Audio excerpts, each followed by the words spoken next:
मैं अभी अभी पुष्पा 2 का रिलोडेड वर्जन देख के आ रहा हूँ और ये 20 मिनट देखने के बाद मैं ये सोच रहा हूँ कि मेकर्स ने ये 20 मिनट काटे क्यों थे।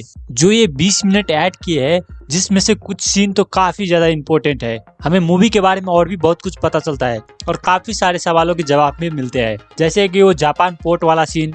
पुष्पा वो मंत्री जी को जो पैसे देने वाले थे वो पैसे इंडिया में आया कैसे, और शेखावत को लेकर काफी लंबी चौड़ी सीन है जो कि काट दिए गए थे। रिलोड वर्जन में पूरे 6 एक्स्ट्रा सीन है जो कि काफी ज्यादा इंपॉर्टेंट है आने वाले पार्ट के लिए, जिसके बारे में हम आज डिस्कस करेंगे कि वो सीन क्या था और क्यों इतना इंपॉर्टेंट है। देखो, जितने भी एक्स्ट्रा सीन है वो सेकंड हाफ से शुरू होता है, फर्स्ट हाफ में कुछ भी नहीं है। जब शेखावत पुष्पा की जो नकली चंदन की लकड़ी पकड़ता है, उसके बाद एक सीन है जिसमें पुष्पा अपना डायलॉग मारता है कि फायर नहीं बल्कि वाइल्ड फायर है। ये सीन होने के बाद एक्स्ट्रा सीन ये है कि शेखावत सीनू से कहता है कि 1 टन ओरिजिनल चंदन की लकड़ी चाहिए, क्योंकि गवर्नमेंट से लोग आने वाले इस नकली चंदन की लकड़ी को चेक करने के लिए कि शेखावत ने ओरिजिनल चंदन की लकड़ी पकड़ी है या फिर नकली। और गवर्नमेंट ऑफिसर तो शेखावत के जेब में है, जिसके कारण गवर्नमेंट ऑफिसर उसी 1 टन ओरिजिनल लकड़ी को चेक करते हैं जो कि शेखावत सीनू से मंगवाया था, क्योंकि शेखावत को अभी भी लगता है कि माल इंडिया में ही है और मैं अभी भी उसे पकड़ सकता हूँ, जिसके कारण शेखावत ये जाल बिछाता है बस ताकि सभी लोगों को लगे कि ओरिजिनल चंदन की लकड़ी पकड़ा गया है।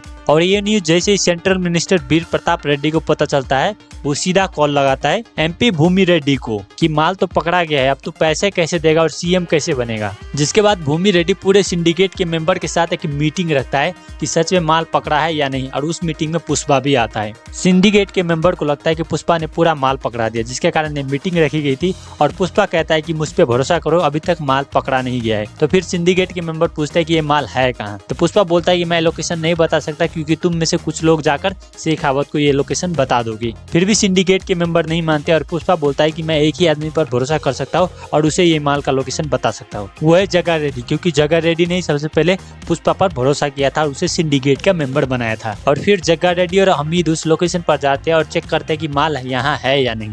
और उसके बाद हम सबको पता है कि शेखावत उस पोर्ट पर आ जाता है जिस पोर्ट पर माल रखा होता है पुष्पा ने। और उस पोर्ट पर पिछले वाले सीन में हमने एक चीज नहीं देखा होता है, वो था कंटेनर। उस पोर्ट पर एक कंटेनर भी था और उस कंटेनर के अंदर कार में जग्गा रेड्डी और अमीद रहता है। क्यों वो लोग कंटेनर के अंदर थे ये तो नहीं बताया, बस कंटेनर के अंदर थे। और शेखावत को उस कंटेनर के बारे में पता चलता है, तब पुलिस जैसे ही उस कंटेनर को चेक कर रहे होते हैं वैसे ही कार चलाकर वो लोग सीधा कंटेनर से निकल जाते हैं। और वो लोग उस कंटेनर से इतनी तेजी से निकलते हैं कि उस कार का हो जाता है एक्सीडेंट, और उस एक्सीडेंट में जग्गा रेड्डी का काम तमाम हो जाता है और हमीद जिंदा रहता है, वो भी लास्ट स्टेज पर। उसके बाद शेखावत हमीद से पूछता है कि माल कहाँ जा रहा है, और माल जा रहा होता है जापान। पर दिक्कत ये थी कि माल तो जा रहा है जापान, लेकिन जापान से जो पैसा आने वाला है जिस एजेंट के पास, उस एजेंट को सिर्फ हमीद ही जानता है। और फिर शेखावत हमीद को उस एजेंट का नाम नहीं बताने देता है, क्योंकि शेखावत को पुलिस स्टेशन वाला कांड याद आ जाता है, जिसके कारण वो हमीद को उसका नाम नहीं बताने देता है, क्योंकि यहाँ पर जितने भी पुलिस वाले हैं वो सब बिक जाएंगे, इवन शेखावत भी 8 करोड़ में बिक जाएंगे, जिसके कारण वो नाम ही नहीं बताने देता है और हमीद को मार ही देता है। और फिर एक सीन दिखाया जाता है जिसमें पुष्पा जॉली रेड्डी के घर जाता है, क्योंकि जॉली रेड्डी के दोनों भाई के मरने के पीछे कहीं ना कहीं पुष्पा का ही हाथ होता है, जिसके कारण पुष्पा जॉली रेड्डी के पास एक डील लेके जाता है कि तू मेरे साथ काम कर, मेरे से हाथ मिला ले और पैसा ले ले या फिर मुझे मार दे।